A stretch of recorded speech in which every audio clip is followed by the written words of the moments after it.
Hello everyone, this is a video demonstrating how to make a scroll, a twisted scroll. And the way you do that is you create a taper in the end of a square bar. And I'm not going to show you exactly how to make a square taper because in a previous video I already did that, so go look at that if you want to know. Because currently the camera is set up to mostly look at the bick, which is the horn part of the anvil, and the edge, because that's one we'll be using the most. I will be using the vise, and I'll take you guys over there when I'm doing the twist. It's quite a fairly simple thing, and saying that, this is actually my second attempt at this video, because I forgot to make space in the memory for the camera, so I ended up just doing the project without even filming it, because it cut off. But, lessons learned, I'll make sure that's like that in the future. And one more thing before I start, which is just because it's heating up. The anvil should be getting quieter in the future, because I know there was a bit of a complaint in the last video because it was taking on a forge out, which means we had to take off this anvil swap it for a smaller one, which means this one's not bolted onto the stand anymore. So I should get that fixed in the future. So bear with me now. I'll quickly make a square taper. Again, you guys will know how to do that if you look at the previous video instead. So. Plus side, at least I have a handle to hold, because that's the step.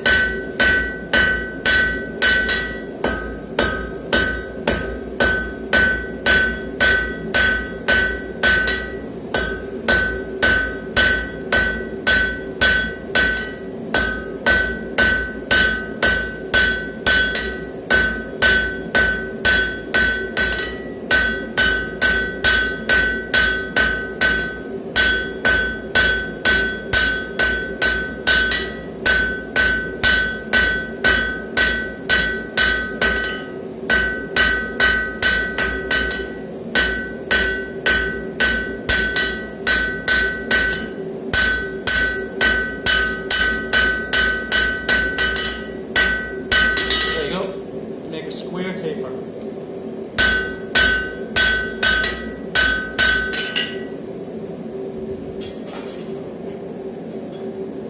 It doesn't have to be too perfect, just enough, because when you create the scroll, which is actually like a spiral shape if you don't know, when you create that and it's not tapered, it just ends in the middle and there's no like flow into it.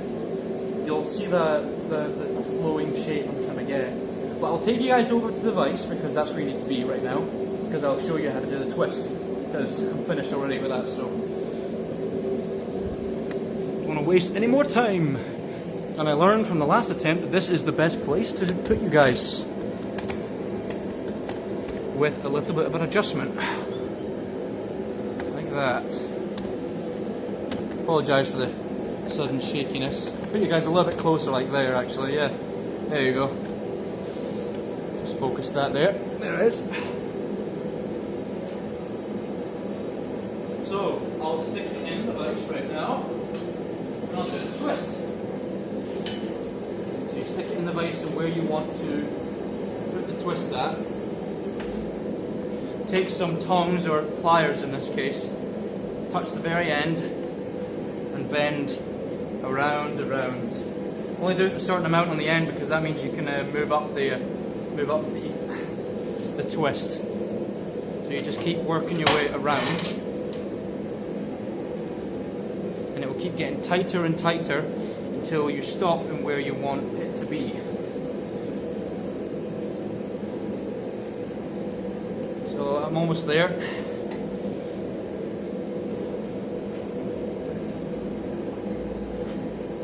I'm making a tiny bit of marking thanks to the pliers that I'm using, but that's fine, because it won't be visible once the thing's tightened up. So I would say that's about right. You guys can see that right? Yes, you can. You can see there's a bit of a gap here. I could isolate the heat and just work on that just to get it bent round, but I'm not going to do that. There isn't much point to accuracy right now. The main thing about this video is the scrolling part. I just thought a twist might be, add a little bit of a flail to it. Right, bring you guys back over to the most important piece of the workshop. in my opinion anyway.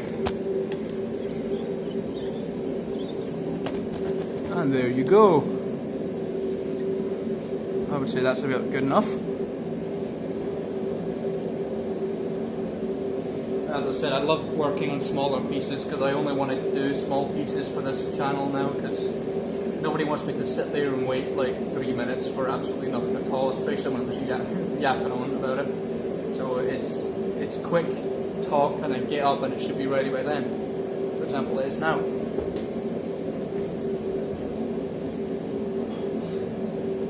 Right, I'm going to put my bit of metal at the very end of the anvil and bend it quite tightly over the edge. And then I'm going to bring it towards me like this. And I'm going to keep moving forward and forward and then back again like that.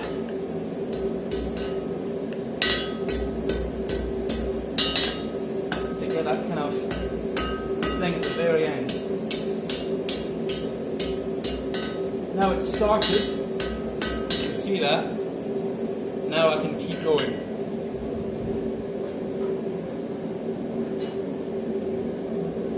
Once the scroll's made up, I'm going to stick it on the side of the anvil and I'm going to knock down the edges a little bit, because I want to be able to have a consistency with the edges, because the edges on the inside and the outside might be a bit squished down.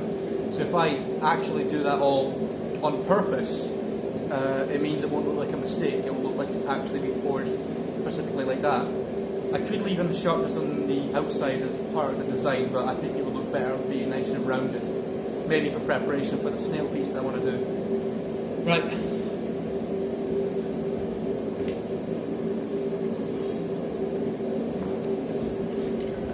Bend it towards me until I need it. Keep working on it, back and front, use the combination of the edge as well. Knock it down, knock it towards you.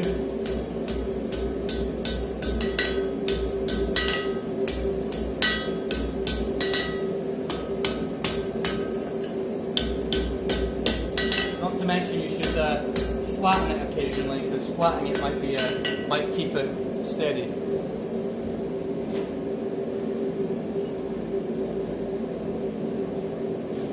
Otherwise you're going to find it hard, because it's going to bend one way if you try and fight with it if it's at an angle. So try and keep it as flat as possible against the face.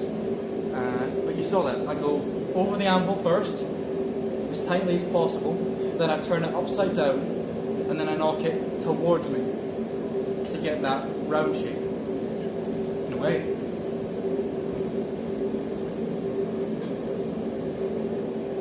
I'm going to do it quick now.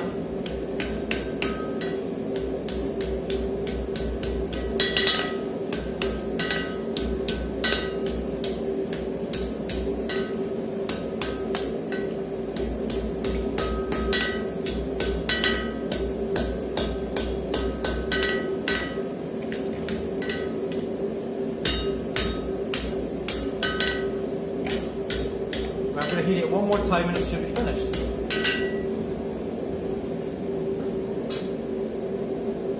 Now the piece is going slightly oval. That's to be expected, because usually that means that you've either gone too much one way than the other. So the way you just fix that is you just put it on the two high points against the face and just hit down. I know, because I know it's twisted, so you don't want to avoid hitting the actual twist itself, but as I said, I want to make the sharp corners all brought down anyway, so it doesn't matter.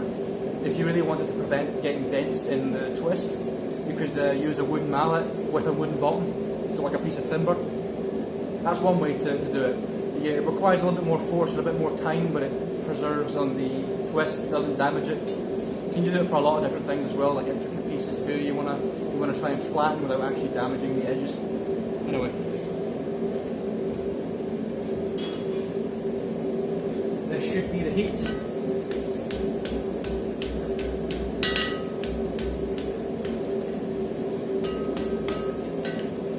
Flatten it. Bring it back a little bit further.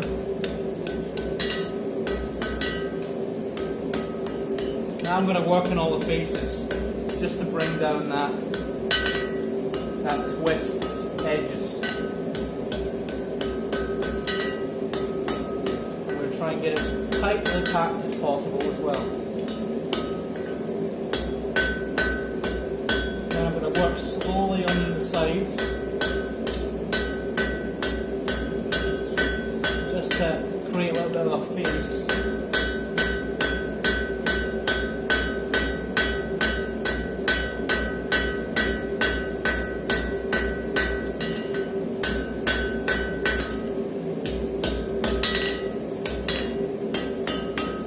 Work it round until you're happy with it.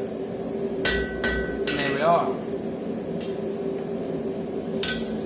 There is a twist, and it's been turned into a scroll.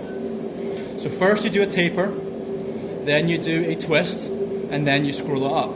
That's just how you make this. It's pretty easy. And as you can see, if I were to cut that maybe there, have it maybe a bit thicker of a piece of bar that's drawn down a little bit further, I could put little feelers as well on it, and it can be a little snail or something in the lines of that. You can do this for like a lot of stuff. You can even do it for like handles and stuff. But the best thing that I can use these for is maybe the end of handrails, maybe just to end off maybe a door handle, like a fancy door handle. But yeah, this is how you do it. Bit of a close up too. Just get the camera to focus on it. There you go. You can see I've taken down the edges of the twist because it was kind of the only way to keep it even and consistent. And you can see that flat bit right there as well. And that bit will, you can get that out at the start. But I wasn't wanting to get it out just yet because I want to make this video reasonably short. But you can just spend one more heat twisting round that very specific part until it's even amongst the rest of it. But this is just a quick demonstration on how to make this roughly. So yes, you could also not, instead of hitting down on the edge with the hammer, you can also use the gravity as well by simply hitting it down like that, and that bends it around just enough. That's usually for larger pieces, not really needed for stuff like this. It's relatively small. It's not a huge 25mm bar like that, so yeah, that's how you do it. Let me just turn off the forge.